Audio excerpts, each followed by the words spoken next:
আসসালামু আলাইকুম। আশা করি সবাই ভালো আছেন।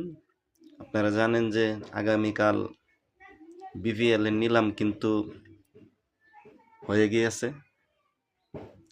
যারা টিকেটের খবর রাখেন তারা অবশ্যই জানেন এই নিলামে কে কোন দল পেল আর কোন দল কাকে কিনে নিল।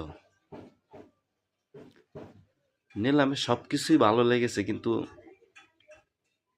মানুষ যে বয়স হয়ে গেলে কতটা অবহেলিত হয় তা কিন্তু মাহমুদুল্লাহ রিয়াদ আর আমাদের মুশফিকুর রহিম তাদেরকে কালকের দৃশ্যটা দেখলে বোঝা যায়।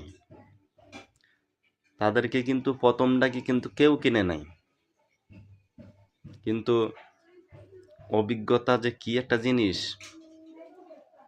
যারা অভিজ্ঞ তারাই কিন্তু বুঝেছে। রংপুর রাইডার্স তারা কিন্তু অনেক দিন যাবৎ ধরে টিকেটের সাথে জড়িত। তারা কিন্তু বুঝেছে যে আসলে অভিজ্ঞতাটা টিকেটের জন্য কতটা ভালো জিনিস।